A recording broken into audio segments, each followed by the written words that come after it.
Forward. I have written extensive descriptive accounts of my apprentice relationship with a Mexican-Indian sorcerer, Don Juan Matus. Due to the foreignness of the concepts and practices Don Juan wanted me to understand and internalize, I have had no other choice but to render his teachings in the form of a narrative of what happened as it happened. The organization of Don Juan's instruction was predicated on the idea that man has two types of awareness. He labeled them the right side and the left side. He described the first as the state of normal awareness necessary for everyday life. The second, he said, was the mysterious side of man, the state of awareness needed to function as sorcerer and seer.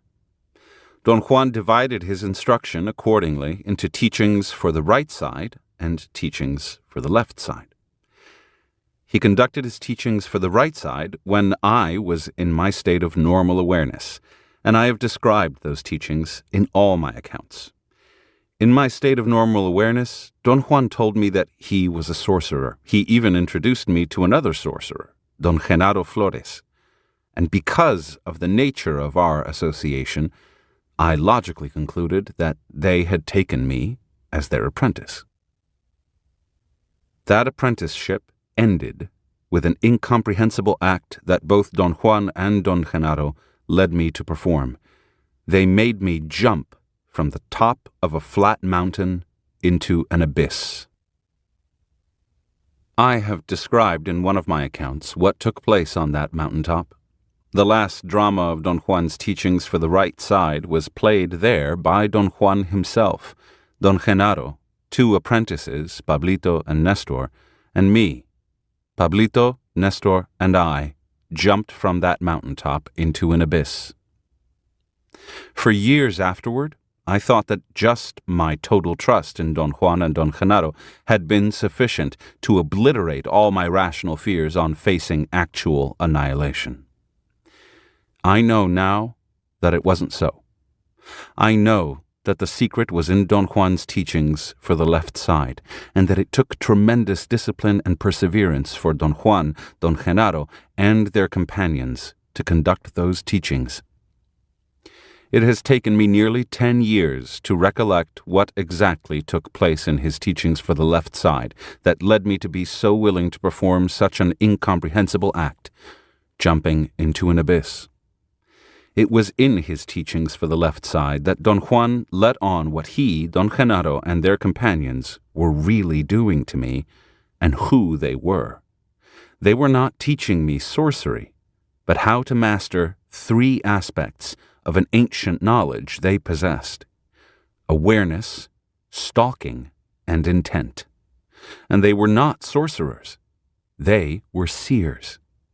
And Don Juan was not only a seer, but also a nagual. Don Juan had already explained to me in his teachings for the right side a great deal about the nagual and about seeing. I had understood seeing to be the capacity of human beings to enlarge their perceptual field until they are capable of assessing not only the outer appearances, but the essence of everything. He had also explained that seers see man as a field of energy, which looks like a luminous egg. The majority of people, he said, have their fields of energy divided into 2 parts. A few men and women have 4 or sometimes 3 parts. Because these people are more resilient than the average man, they can become naguals after learning to see. In his teachings for the left side, Don Juan explained to me the intricacies of seeing and of being a nagual. To be a nagual, he said, is something more complex and far-reaching than being merely a more resilient man who has learned to see. To be a nagual entails being a leader, being a teacher, and a guide. As a nagual, Don Juan was the leader of a group of seers known as the Nagual's Party, which was composed of 8 female seers: Cecilia, Delia, Ermelinda, Carmela, Nelida, Florinda, Zuleika, and Zoila. 3 male seers: Vicente, Silvio Manuel, and Genaro, and 4 couriers or messengers, Emilito, John Tuma, Marta, and Teresa. In addition to leading the nagual's party, Don Juan also taught and guided a group of apprentice seers known as the New Nagual's Party. It consisted of 4 young men, Pablito, Nestor, Eligio, and Benigno, along with 5 women, Soledad, La Gorda, Lidia, Josefina, and Rosa. I was the nominal leader of the New Nagual's Party together with the Nagual woman, Carol.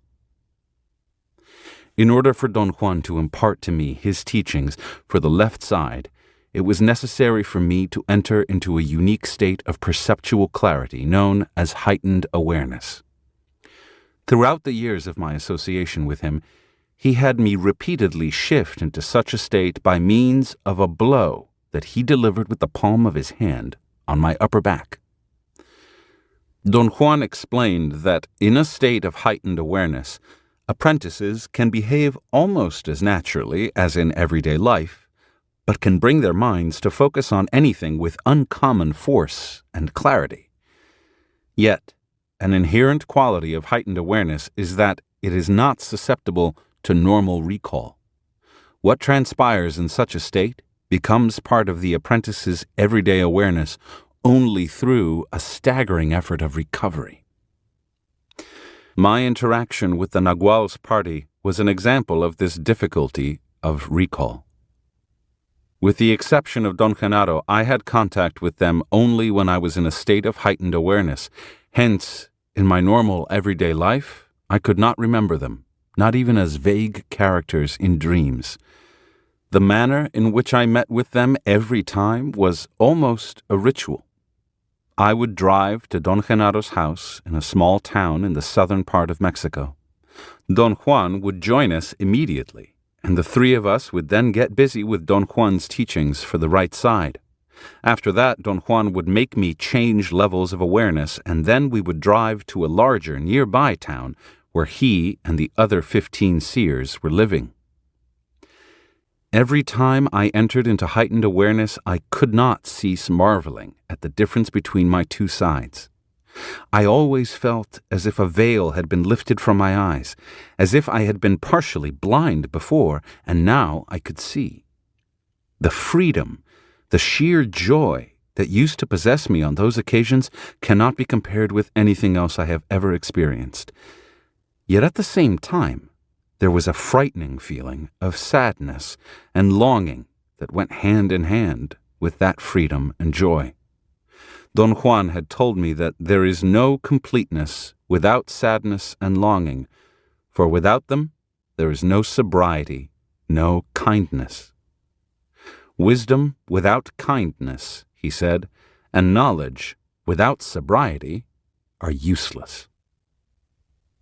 The organization of his teachings for the left side also required that Don Juan, together with some of his fellow seers, explain to me the 3 facets of their knowledge: the mastery of awareness, the mastery of stalking, and the mastery of intent. This work deals with the mastery of awareness, which is part of his total set of teachings for the left side, the set he used in order to prepare me for performing the astonishing act of jumping into an abyss. Due to the fact that the experiences I narrate here took place in heightened awareness, they cannot have the texture of daily life. They are lacking in worldly context, although I have tried my best to supply it without fictionalizing it.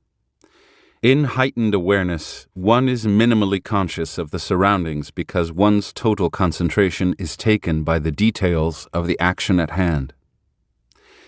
In this case, the action at hand was naturally the elucidation of the mastery of awareness. Don Juan understood the mastery of awareness as being the modern-day version of an extremely old tradition, which he called the tradition of the ancient Toltec Seers. Although he felt that he was inextricably linked to that old tradition, he considered himself to be one of the seers of a new cycle. When I asked him once what was the essential character of the seers of the new cycle, he said that they are the warriors of total freedom, that they are such masters of awareness, stalking, and intent that they are not caught by death, like the rest of mortal men, but choose the moment and the way of their departure from this world. At that moment, they are consumed by a fire from within and vanish from the face of the earth, free, as if they had never existed.